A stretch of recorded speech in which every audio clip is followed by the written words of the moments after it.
Kesehatan Mental Keluarga A1, hari ini kami akan membawakan topik yang agak sedikit mungkin sensitif atau terkesan mellow gitu, karena dari kemarin kan topik kita sudah senang-senang mulu yang bikin hati kita berbunga-bunga gitu. Kali ini kami akan membahas sedikit tentang terminasi perkawinan atau bisa disebut sebagai putusnya perkawinan. Oke, sebelum kita lebih lanjut membahas apa sih terminasi perkawinan itu, semoga video kita nggak membuat suasana hati teman-teman menjadi mellow ya. Semoga tetap happy-happy aja, nggak happy-happy juga nggak apa-apa, tapi jangan sedih-sedih banget gitu. Walaupun kita menjelaskan yang melewati video, semoga ilmu kita juga tetap bisa tersampaikan kepada teman-teman seperti layaknya di kelas. Oke, kita bisa lanjut. Anggota kelompok kami terdiri dari yang pertama ada Ayu Rahmadani dengan 3 digit NIM terakhir 013, lalu ada Nindika Setiotami dengan 3 digit NIM terakhir 030, lalu ada Abdullah Zaidan dengan 3 digit NIM terakhir 062, lalu ada Cecilia Hana Rahmawati dengan 3 digit NIM terakhir 126, selanjutnya ada Talita Azhara Putri dengan 3 digit NIM terakhir. Oke, kalau teman-teman masih ingat dari materi pertemuan sebelumnya, terminasi perkawinan adalah proses hukum yang mengakhiri status perkawinan secara sah dan resmi. Nah, terminasi perkawinan ini kan melibatkan 3 hal, yaitu perceraian, pembubaran pernikahan, atau kematian salah satu pasangan. Sekarang aku akan membahas dari awal, yaitu perkawinan. Merupakan salah satu tahapan dalam kehidupan kita yang kita anggap penting. Mungkin mayoritas dari kita nantinya akan merasakan perkawinan ini sendiri. Mungkin 2-4 tahun lagi banyak nih dari kita yang sudah melaksanakan perkawinan ini. Mungkin teman-teman banyak yang menganggap perkawinan hanya terjadi sekali seumur hidup kita, sebagaimana layaknya kelahiran, kematian yang kita rasakan tuh cuma sekali dalam hidup kita. Namun nggak seperti itu teman-teman. Kita hidup bukan dalam dunia dongeng yang endingnya pasti mulus, endingnya pasti bahagia. Oke, dalam perkawinan sendiri kita pasti bertemu dalam konflik-konflik yang bisa membawa kita ke dalam putusnya perkawinan ini sendiri. Teman-teman pasti pernah ngeliat kan ya, perkataan pengantin baru yang baru mengikat janji suci tuh pasti ngomong kayak, aku cuma mau menikah sekali sama kamu, aku cuma mau menghabiskan hidup aku sama kamu sampai akhir hidup aku gitu. Nah, itu karena kita nggak tinggal di dunia dongeng, kita nggak melulu mendapatkan ending yang bagus. Mungkin perkataan itu bagi sebagian orang hanyalah kebohongan semata gitu ya mungkin teman-teman. Pengaturan mengenai perkawinan seperti yang dibahas dalam KHI dan Undang-Undang Nomor 1 Tahun 1974, yaitu memberikan perlindungan hukum bagi adanya hubungan yang dilakukan oleh seorang laki-laki dan perempuan dalam suatu ikatan resmi yang sering disebut dengan ikatan perkawinan. Selain itu, terdapat pasal 38 Undang-Undang Nomor 1 Tahun 1974 yang memuat ketentuan bahwa perkawinan dapat putus karena kematian, perceraian, dan putusnya perkawinan. Jadi perceraian secara yuridis berarti putusnya perkawinan yang mengakibatkan putusnya hubungan sebagai suami istri atau berhenti bersuami istri. Peristiwa perkawinan merupakan salah satu tahapan dalam kehidupan kita yang kita anggap penting. Mungkin mayoritas dari kita nantinya akan merasakan perkawinan ini sendiri. Mungkin 2-4 tahun lagi banyak nih dari kita yang sudah melaksanakan perkawinan ini. Mungkin teman-teman banyak yang menganggap perkawinan hanya terjadi sekali seumur hidup kita, sebagaimana layaknya kelahiran, kematian yang kita rasakan tuh cuma sekali dalam hidup kita. Namun nggak seperti itu teman-teman. Kita hidup bukan dalam dunia dongeng yang endingnya pasti mulus, endingnya pasti bahagia. Oke, dalam perkawinan sendiri kita pasti bertemu dalam konflik-konflik yang bisa membawa kita ke dalam putusnya perkawinan ini sendiri. Teman-teman pasti pernah ngeliat kan ya,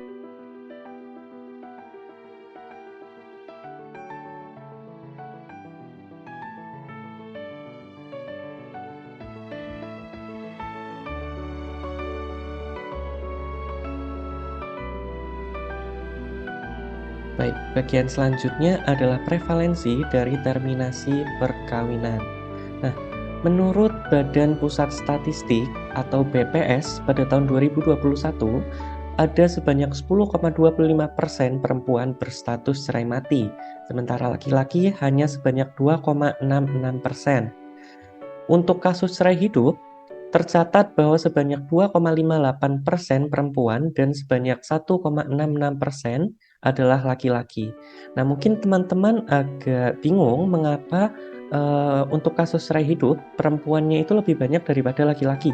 Padahal saat bercerai hidup itu kan cerainya bersama-sama gitu. Nah, itu akan dijelaskan di bagian selanjutnya. Nah, sebelumnya saya menjelaskan terlebih dahulu bahwa BPS mencatat pada tahun 2021 itu kasus perceraian di Indonesia itu mengalami peningkatan dibandingkan tahun 2020. Nah, pada tahun 2020 itu terdapat sejumlah 291.677 kasus, sementara pada 2021 terdapat sebanyak 447.743 kasus, sehingga terjadi peningkatan sebanyak 53,50%. Nah, dari jumlah tersebut, sebanyak 75,34% perceraian itu diajukan oleh pihak istri. Nah, alasan-alasan dari perceraian yang diajukan oleh istri itu ada perselisihan dan pertengkaran, masalah ekonomi, adanya pihak yang meninggalkan dan kekerasan dalam rumah tangga, hingga adanya poligami.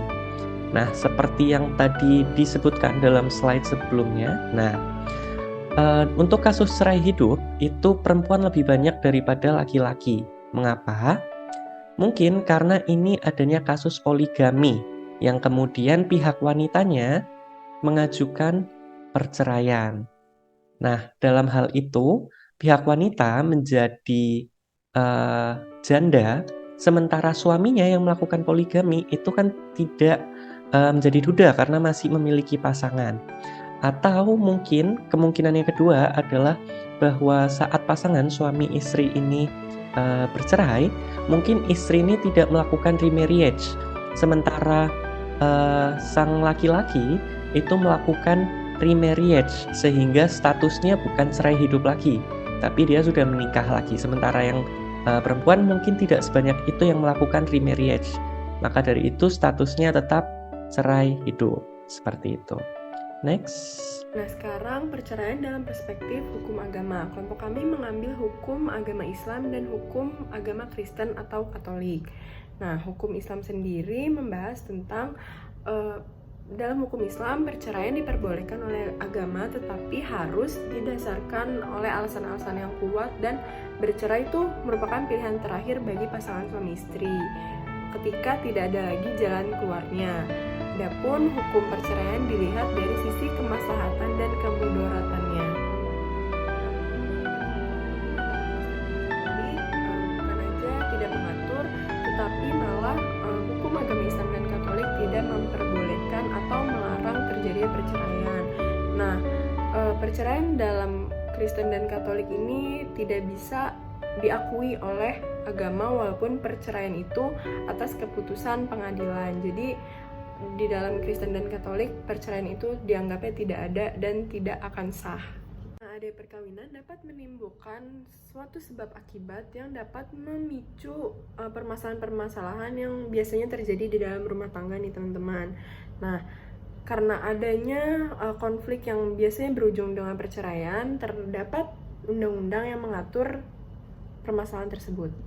Tapi banyak juga yang sudah ngomong kayak, aku cuma pengen nikah sama kamu sekali, aku cuma pengen menghabiskan hidupku sama kamu, tapi tetap berujung dengan terminasi perkawinan, disebabkan mungkin karena konflik-konflik di dalam hubungan rumah tangganya ataupun kematian pasangannya yang tidak diduga-duga.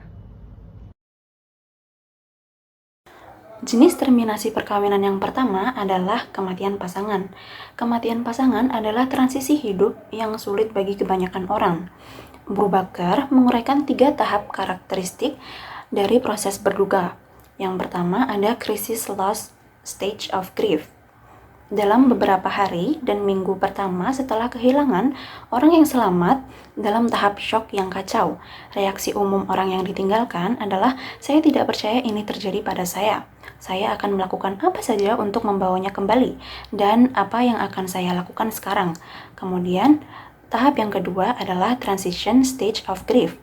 Pada masa transisi, penyintas mulai mencoba menciptakan kehidupan baru. Kesedihan berkurang intensitasnya dan orang yang berduka melihat kemungkinan hidup di masa depan. Kemudian tahap yang ketiga ada new life stage of grief. Orang yang selamat mengubah gaya hidupnya dan membuktikan pada dunia dan dirinya sendiri bahwa adalah kemungkinan untuk hidup dengan memuaskan sebagai satu orang, janda atau duda, mengembangkan identitas tanpa pasangan. Jenis yang kedua adalah divorce atau perceraian. Perceraian merupakan tahap yang panjang, kadang bisa sampai bertahun-tahun. Dalam perceraian biasanya akan ada livey dan liver, karena ada pihak yang meninggalkan dan ada pihak yang ditinggalkan. Penyebab dari perceraian ini mempertimbangkan banyak faktor dan juga sudut pandang. Gottman dan Levinson menemukan dua jenis kondisi emosional dalam perceraian. Yang pertama ada emotionally distant or neutral affective style, di mana pasangan menghindari diskusi topik yang dapat memancing emosi dan melepaskan diri satu sama lain. Kemudian ada emotionally versatile affect regulation style, di mana pasangan terus-menerus terlibat dalam pola menyerang bertahan dan emosi baik positif maupun negatif yang memuncak. Bohannon mengajukan 6 tahap perceraian, yakni yang pertama emosional. Pada tahap ini melibatkan putus cinta, kehilangan keintiman, menjauh, merasa sedih, marah, dan kesepian. Tahap ini biasanya terjadi sebelum pasangan resmi bercerai. Kemudian yang kedua ada legal, yakni melibatkan pengarsipan surat-surat pengadilan secara resmi, secara hukum. Kemudian yang ketiga ekonomik, melibatkan hal-hal yang berbau ekonomi seperti menjual properti, pengaturan tunjangan anak, asuransi, hutang, aset, dan sebagainya. Kemudian ada parental, yakni berhenti menjadi orang tua bersama di satu rumah dan memulai hubungan baru dengan pengaturan kunjungan anak. Kemudian selanjutnya ada community, yang melibatkan diterima atau dikucilkan oleh tetangga, rekan kerja, pedagang, dan lain sebagainya. Kemudian yang terakhir ada fisik, yang akhirnya melibatkan perasaan bahwa kehidupan seseorang benar-benar terpisah dari kehidupan lama. Orang tersebut mandiri secara psikologis dan memiliki kehidupan yang stabil. Jenis yang ketiga yakni single parent. Meningkatnya keluarga dengan orang tua tunggal diakibatkan oleh perceraian, kohabitasi, dan kelahiran di luar pernikahan. Penelitian menunjukkan berbagai cara keluarga orang tua tunggal mengatur waktu dengan anak-anak mereka dan berbagai faktor yang mempengaruhi keterlibatan orang tua dan resident dalam kehidupan anak-anak mereka. Jenis yang keempat ada remarriage. Tingkat pernikahan kembali sangat bervariasi berdasarkan variabel seperti status inisiasi perceraian, etnis, usia, pendidikan, dan konteks budaya, menunjukkan dampak dari setiap sistem model bioekologi pada keputusan orang untuk menikah lagi.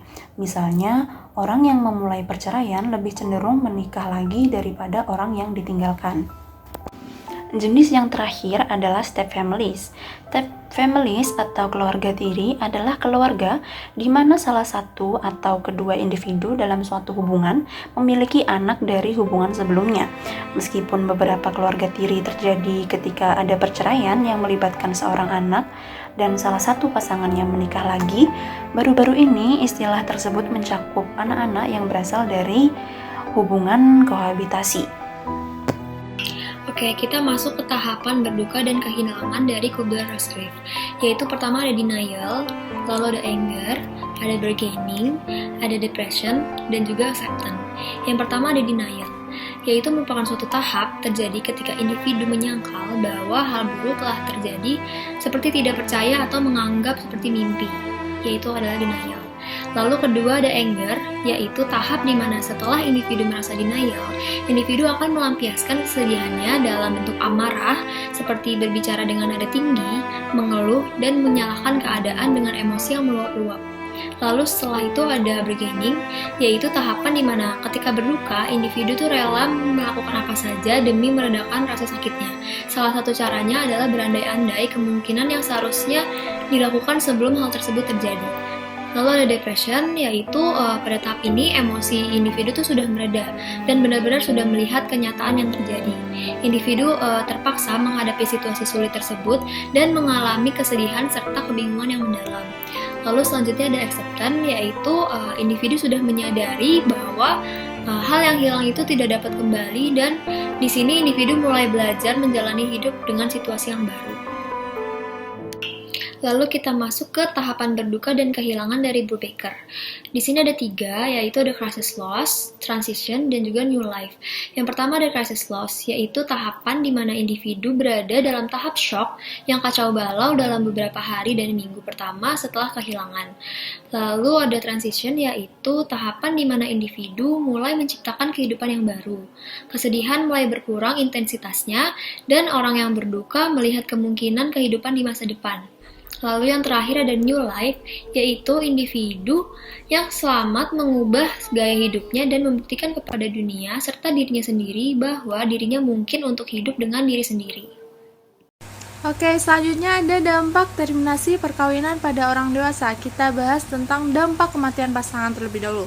Yang pertama terdapat masalah emosional, di mana orang yang ditinggal pasangan itu merasa kesepian, merasa tidak lagi punya tujuan hidup, mengalami rasa bersalah terus-menerus, atau menyalahkan diri sendiri atas kematian pasangan, dan tidak menutup kemungkinan cenderung merasa berharap diri sendiri juga mati gitu. Selanjutnya ada masalah ekonomi atau finansial. Ketika masih ada pasangan dan hanya pasangan yang bekerja, itu membuat seseorang yang ditinggal mati pasangannya harus mencari pekerjaan untuk memenuhi kebutuhannya. Selanjutnya ada masalah sosial, di mana individu yang ditinggal pasangannya cenderung kehilangan rasa ingin bersosialisasi dan harus menyesuaikan kembali kehidupan sosialnya, terutama di lingkungan sekitarnya. Selanjutnya ada masalah dalam hubungan percintaan. Sebagian orang yang ditinggal oleh pasangannya cenderung untuk menutup diri untuk tidak menerima orang baru dalam kehidupannya, karena sebagian besar menjunjung tinggi kesetiaan, sehingga apabila terdapat orang yang baru yang ingin memasuki kehidupannya, individu tersebut cenderung mengabaikan dan hanya menerima alasan untuk pertemanan. Selanjutnya ada pola pengasuhan. Yang paling sulit tentunya adalah transisi menjadi orang tua tunggal yang terjadi setelah kematian pasangan. Pola pengasuhan pastinya berubah karena orang tua tunggal harus menyesuaikan kebutuhan anak, dan orang tua tunggal harus menggantikan peran sebagai keluarga, kepala keluarga, pengambil keputusan, pencari nafkah, dan di samping perannya mengurus rumah tangga, membesarkan, membimbing, dan memenuhi kebutuhan psikis anak. Meskipun demikian, orang tua tunggal akan memenuhi kebutuhan anak sesuai kemampuannya dan memberikan yang terbaik untuk sang anak. Dan yang terakhir, orang yang ditinggal pasangannya cenderung memiliki kesulitan menjalani aktivitas hariannya. Dan sekarang kita bahas dampak perceraian. Yang pertama ada masalah ekonomi. Jika sebelum bercerai suami sebagai pencari nafkah, maka setelah bercerai tidak akan memiliki pendapatan sama sekali apabila jika mantan pasangan tidak memberikan tunjangan, atau jika pemasukan berasal sebelumnya itu berasal dari individu dan pasangan, sekarang setelah bercerai pemasukan uang pasti berkurang. Jika mendapat hak asuh atas anak, berarti orang yang memiliki hak asuh itu juga bertanggung jawab untuk menanggung biaya hidup dari anak tersebut. Yang perlu diingat setelah bercerai, pasti umumnya banyak keluarga mengalami penurunan standar kehidupan hingga lebih dari 50%. Selanjutnya ada pola pengasuhan. Setelah bercerai, berarti kini harus menjalankan peranan ganda sebagai ayah dan juga sebagai ibu. Ini bukanlah hal yang mudah karena ada banyak hal lain yang harus dipikirkan seorang diri. Terlebih jika anak sudah memasuki masa remaja yang penuh tantangan. Kita sebagai orang tua tunggal harus dengan bijak, dengan masuk akal menjaga atau memberikan disiplin kepada anak agar dapat tumbuh menjadi anak yang baik. Oke, selanjutnya ada masalah emosional. Tentunya orang yang bercerai itu pasti terdapat rasa kecewa yang sangat besar dan menyakitkan karena tidak dapat menjalin hubungan yang lama dengan pasangannya. So hard to make friends. But to tell you the truth, I probably wasn't much fun to be around. I definitely found school so much harder than most people. Every year I struggled, it just felt like it was harder and harder to keep up. And then when people they tried to reach out to me, I wasn't very nice to them. I just lost control. I just felt so isolated.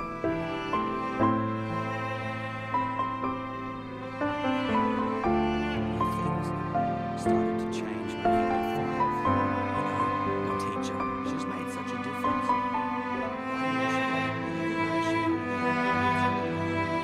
knew she was always happy to be smiling and showing interest in me.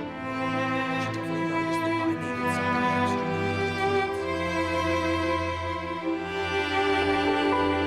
kids. So, my teacher invited me to she was booked in with the counselor. I listened with my parents' attention to understand what was going on. I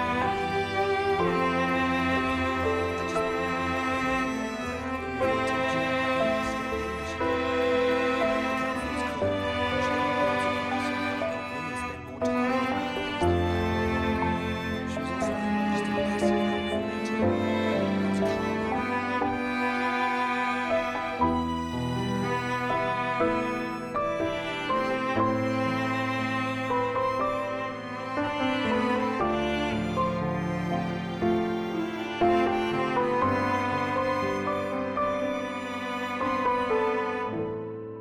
Itu masih main sama teman-teman gue tuh. Jadi ada 4 orang teman gue ke rumah.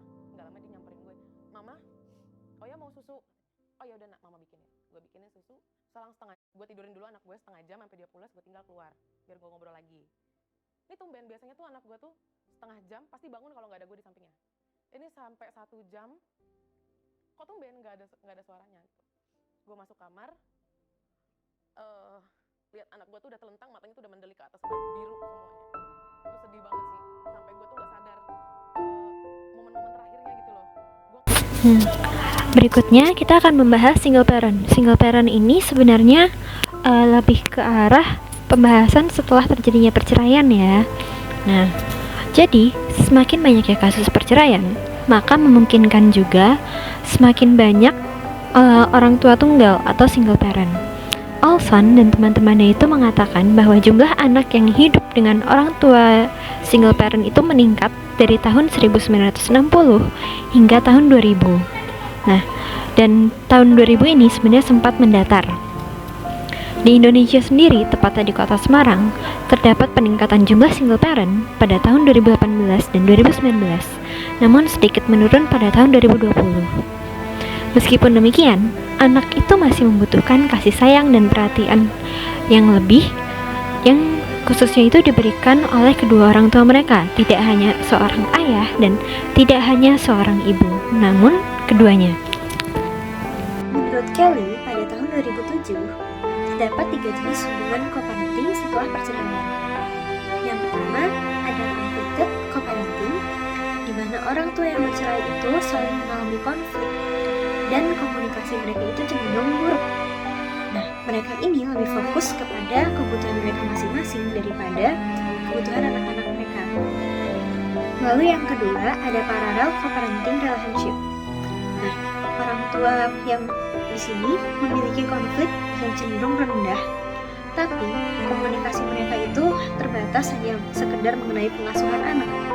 Nah, mereka pada akhirnya akan menjadi orang tua bagi anak-anak mereka ketika mereka bersama, tetapi memiliki keterlibatan terbatas ketika anak-anak mereka berada di mantan pasangan mereka.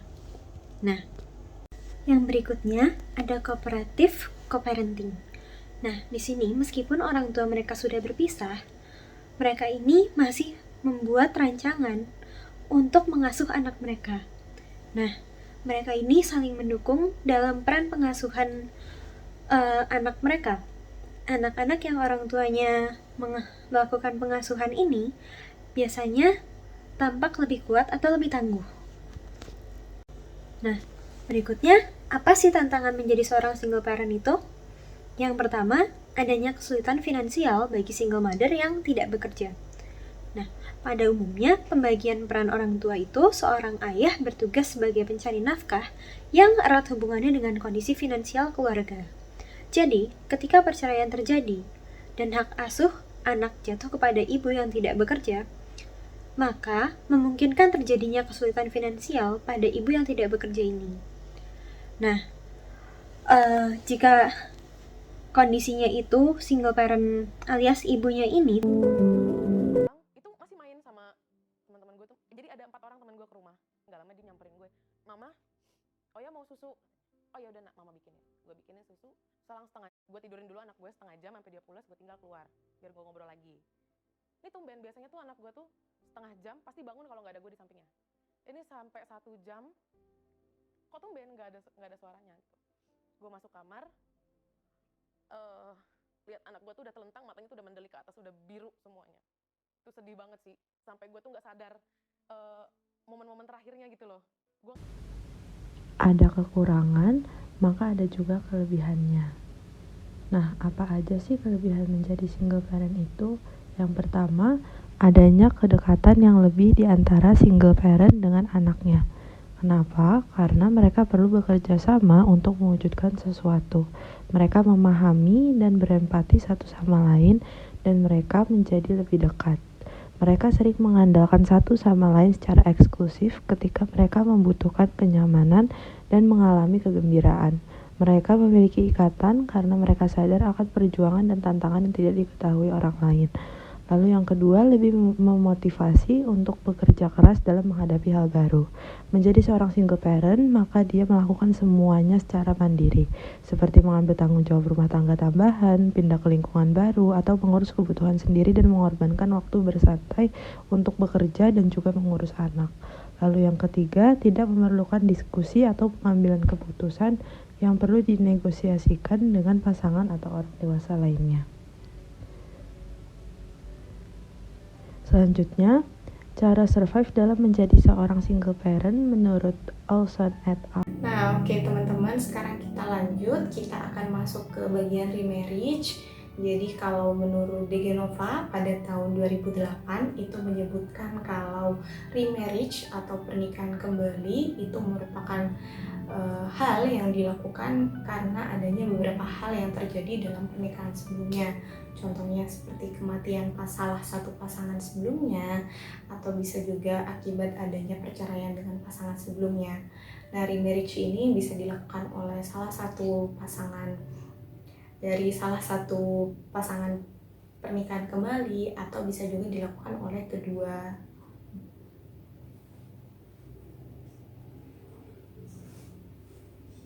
Sumpah susah banget dong.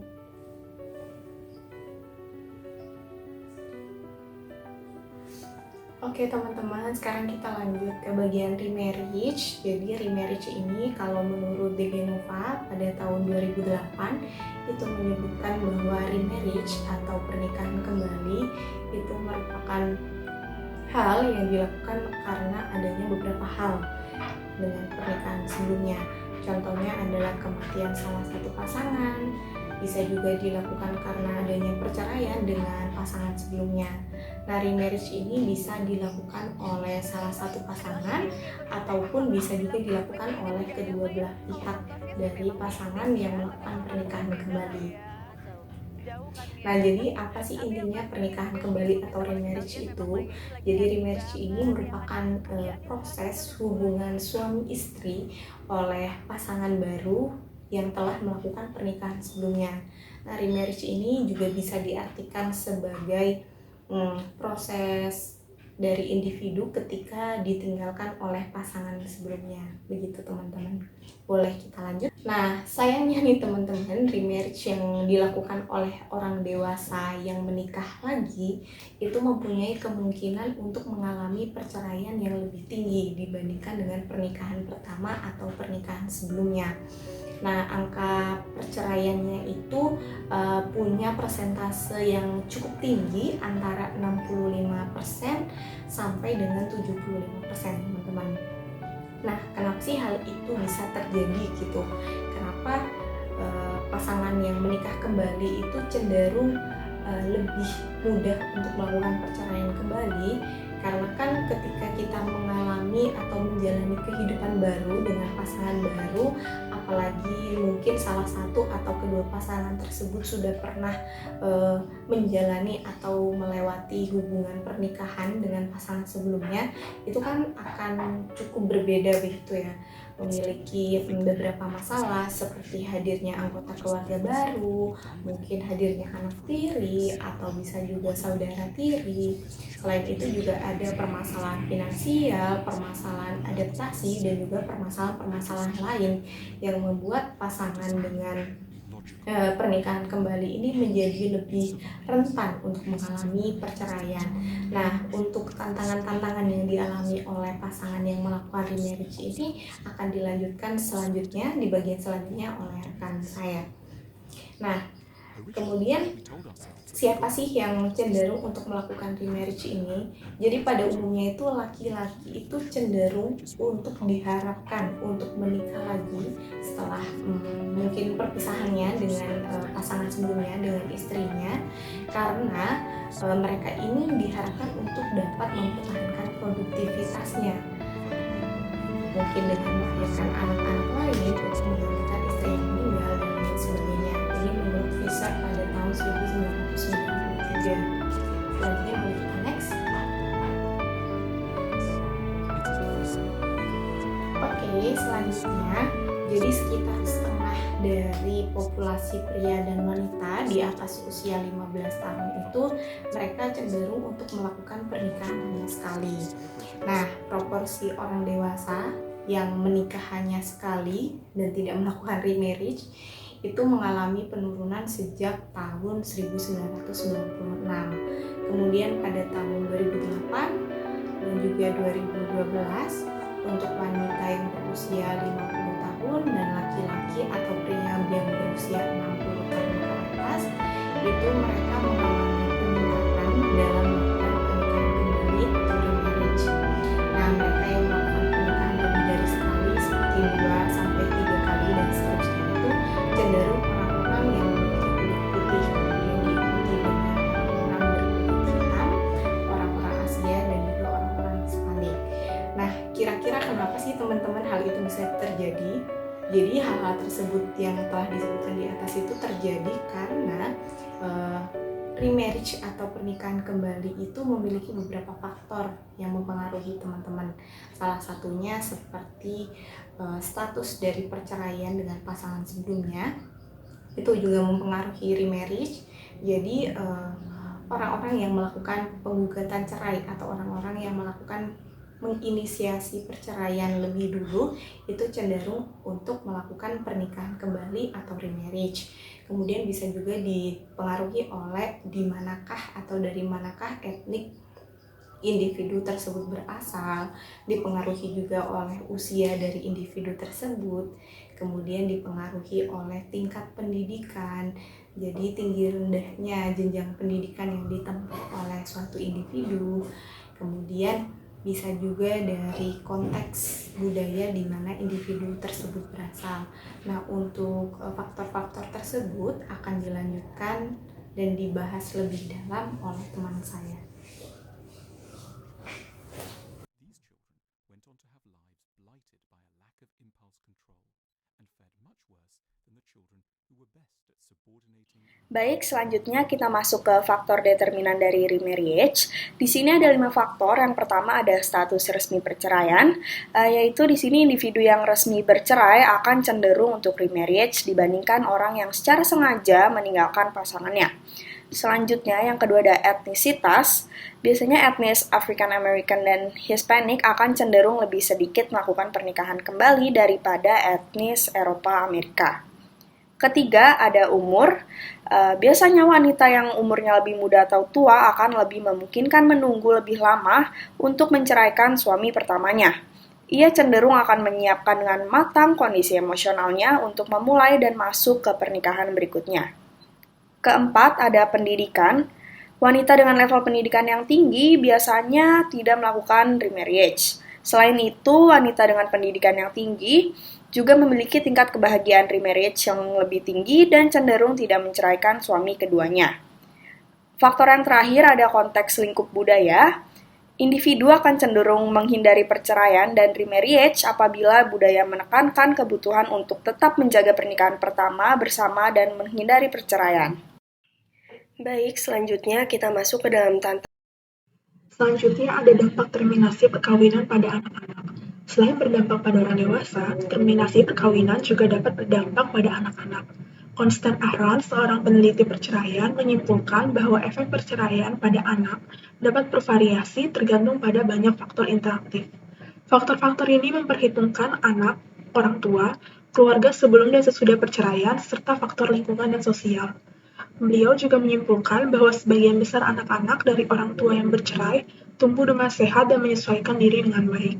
Sedangkan kelompok lain yang lebih kecil tumbuh dengan kurang baik. Berikut ada beberapa dampak negatif dari perceraian pada anak, yaitu yang pertama adalah masalah dalam akademik. Permasalahan yang ada di rumah anak bisa mempengaruhi nilai, prestasi, dan tugas-tugas anak di sekolah. Dan selanjutnya adalah masalah kesehatan mental. Anak-anak yang orang tuanya bercerai memiliki tingkat gejala internalisasi yang lebih tinggi, seperti depresi dan kecemasan, serta gejala eksternalisasi seperti agresi. Dan selanjutnya, anak kurang mendapatkan perhatian. Orang tua menjadi terlalu sibuk dan fokus dengan permasalahan yang mereka alami dengan pasangannya. Karena hal ini, anak menjadi kekurangan perhatian dan kasih sayang. Yang selanjutnya, masalah dalam hubungan. Anak-anak yang orang tuanya bercerai dapat menunjukkan kemarahan pada orang tua mereka dan memiliki masalah dalam hubungan dengan teman sebaya dan pekerja sekolah. Selain itu, di masa mendatang, mereka dapat merasa kurang percaya diri dengan kemampuan mereka untuk dapat berhasil dalam hubungan yang berkomitmen. Dan masih banyak dampak-dampak negatif lainnya yang dapat dirasakan. Terlepas dari dampak-dampak negatif tersebut, sulit untuk benar-benar memisahkan atau membedakan apakah masalah tersebut merupakan masalah yang muncul karena adanya perceraian orang tua atau masalah yang sudah ada sejak sebelum perceraian. Oleh karena itu, perlu dilihat lagi faktor-faktor apa saja yang dapat menimbulkan dampak negatif pada anak-anak yang orang tuanya bercerai.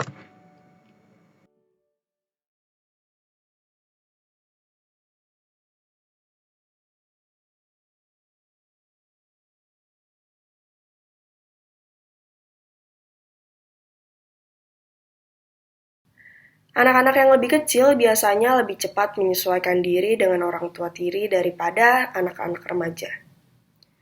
Selain itu, pada anak laki-laki cenderung lebih cepat terikat dengan ayah tiri baru daripada anak perempuan.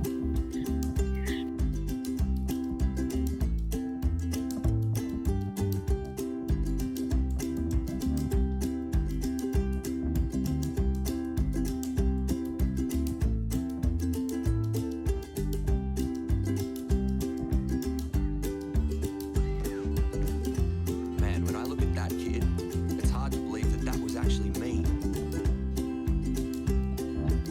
Selanjutnya ada dampak remarriage pada anak. Remarriage juga dapat berdampak pada anak, yaitu anak dapat belajar untuk menerima dan menyesuaikan diri dengan keluarga tiri. Di sini, anak belajar untuk menerima dan menyesuaikan diri dalam berbagai hal, seperti harus berbagi dengan saudara tiri, mengembangkan hubungan baru dengan keluarga tirinya, membiasakan diri dalam bentuk pola pengasuhan yang baru, menerima kebiasaan-kebiasaan yang baru, dan lain sebagainya. Ada kekurangan. Dalam mengatasi hal tersebut, maka ada orang juga tua punya peran penting untuk Nah, apa aja sih kelebihan menjadi single parent itu?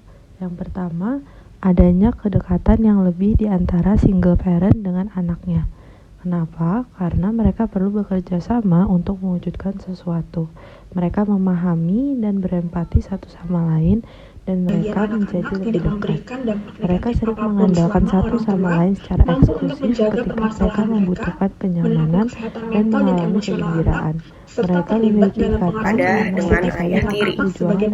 Hal ini disebabkan karena ayah tiri biasanya mengambil pendekatan lepas tangan atau tidak terlibat dalam mengasuh ibu tiri, sehingga mereka mungkin tampak kurang mengancam. Banyak ibu tiri yang datang ke keluarga baru dan suami mengharapkan mereka untuk segera mengambil alih peran ibu, termasuk memasak, membersihkan, membawa anak tiri berbelanja pakaian, mengantar anak berkeliling, dan sebagainya. Bagi anak tiri yang terbiasa merasakan kesetiaan ibu kandung, mungkin membenci ibu tiri karena melihat ibu baru ini mencoba menggantikan ibu kandungnya. Para ibu tiri diharapkan untuk mencuci pakaian anak tirinya, memasak lebih banyak, berbelanja lebih banyak, dan terlibat dalam pekerjaan rumah dan kegiatan anak tirinya. Ibu tiri bisa merasa selalu banyak bekerja, kurang dihargai, dan selalu diserang. Tantangan yang terakhir, anak remaja memiliki waktu yang lebih sulit dengan ayah tiri daripada hal yang bisa dijadikan sebagai sandaran bagi single parent, yaitu yang pertama, keluarga dan teman. Nah, keluarga dan teman ini sebagai emotional support dan mungkin sebagai bantuan finansial. Yang kedua, kepercayaan atau religiusitas. Jenis keluarga yang kuat seringkali mengandalkan sumber daya spiritual dan religius untuk mendapatkan kekuatan dan bimbingan. Orang tua single parent seringkali merasa tidak sendirian dalam membuat keputusan karena dia mengandalkan doa untuk membantu pengambilan keputusannya. Lalu yang ketiga, ada perilaku positif. Pemikiran negatif akan menurunkan harga diri dan menyebabkan depresi. Oleh karena itu, penting bagi orang tua tunggal untuk melihat segala sesuatu dari perspektif lain yang bersifat positif. Pikiran positif akan membawa ke arah komunikasi positif, interaksi positif, dan harapan akan masa depan. Lalu yang keempat, ada selera humor. Selera humor ini sejalan dengan sikap positif. Jika ada hal yang bersifat positif dan lucu, maka cenderung akan menyebabkan rasa ketawa. Ketawa sendiri membantu orang tua tunggal secara fisik dan kimiawi, karena terutama melepaskan hormon penambah kesehatan ke dalam sistem kita dan mengurangi hormon.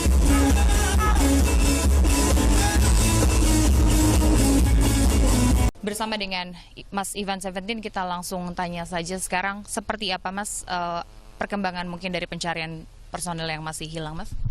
Ya, kan dari tadi malam sebenarnya kita udah cek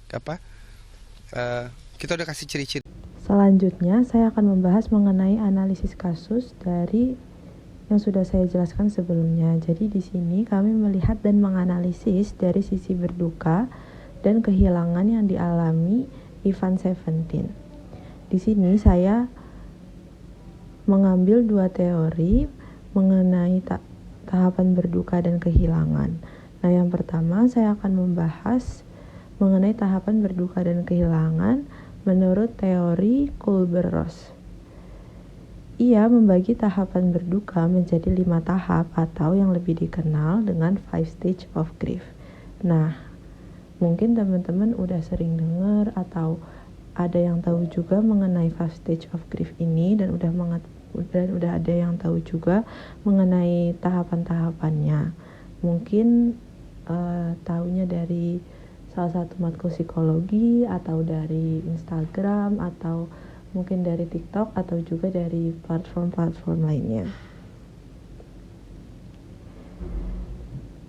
Jadi di sini saya akan membahas tahapan yang pertama itu ada denial atau penolakan. Nah, penolakan di dalam diri membantu kita meminimalisir rasa sakit karena kehilangan. Untuk sesaat mungkin kita akan sulit percaya bahwa kita telah kehilangan seorang yang dicintai. Dalam fase ini kita juga berusaha menyerap dan memahami apa yang terjadi, terutama apabila orang yang meninggal memiliki attachment yang lekat dengan kita, seperti keluarga, pasangan, maupun sahabat, sehingga hal tersebut membutuhkan waktu yang lebih lama bagi pikiran kita untuk menyesuaikan diri dengan realita yang ada. Pada kasus tersebut, Fase pertama ini dijelaskan bahwa Ivan Seventeen masih terus berusaha mencari istrinya walaupun sudah berhari-hari pasca kejadian dan kecil kemungkinan istrinya dapat survive atau selamat dari bencana alam tersebut, dan ia juga terus berdoa dan berharap agar istrinya bisa selamat dari bencana alam tsunami tersebut. Lalu pada tahapan yang kedua ada marah atau anger. Nah, kemarahan terjadi sebagai bentuk penyaluran emosi akibat rasa kehilangan. Ketika kehilangan, sistem saraf yang ada di dalam tubuh mempengaruhi emosi sehingga timbul suatu amarah. Kemarahan merupakan suatu hal yang wajar dan umum terjadi setelah kehilangan orang yang dicintai. Kita mencoba menyesuaikan diri dengan kenyataan baru sehingga wajar apabila mengalami perubahan emosional yang signifikan. Pada tahap ini, Ivan merasa kesal dan marah karena ada orang yang mengaku-ngaku menemukan istrinya, namun saat ia mengunjunginya secara langsung, tidak ada istrinya di sana. Lalu, tahapan yang ketiga ada menawar atau bargaining. Bargaining yaitu melakukan negosiasi dengan menawarkan apapun untuk bisa menghindari rasa sakit akibat kehilangan. Biasanya kita akan meminta penawaran agar mendapat hasil seperti yang kita harapkan. Walaupun sebenarnya hal tersebut mustahil, proses tawar-menawar ini memberikan perasaan lebih baik. Saat menawar, kita juga cenderung berfokus pada kesalahan atau penyesalan pribadi. Kita cenderung berasumsi bahwa apabila segala sesuatu terjadi secara berbeda, hal tersebut tidak akan terjadi. Pada tahap ini, Ivan mengungkapkan bahwa sebelum kejadian naas tersebut, istrinya saat di belakang panggung atau di backstage bersikap tidak seperti biasanya. Ia menjadi lebih manja dan meminta atensi sang suami. Namun, ia tidak begitu menanggapi perilaku istrinya tersebut. Oleh karena itu, ia mengatakan jika ia tahu istrinya akan meninggal, ia pasti tidak akan berperilaku seperti itu. Lalu yang keempat ada depresi. Pada fase ini mereka cenderung menarik diri dan masuk ke dalam pusaran kesedihan. Mereka terpuruk, bahkan bisa sampai muncul rasa tidak bersemangat menjalani kehidupannya lagi. Sesuai dengan tahapan ini, Ivan sempat mengalami depresi pasca meninggalnya sang istri. Gejala depresi yang dialaminya itu badannya menjadi sering lemas, waktu tidurnya berantakan, dan juga ia menjadi tidak berdaya. Lalu tahapan yang kelima ada penerimaan atau acceptance. Nah, pada fase ini mereka menerima dengan tidak melawan kenyataan yang ada. Kesedihan dan penyesalan tentu masih ada, tetapi pada tahap ini mereka sudah bisa mengendalikan emosi, tidak seperti keempat tahap sebelumnya. Penerimaan lebih kepada memaknai hidup dengan perubahan yang ada. Berdasarkan tahapan ini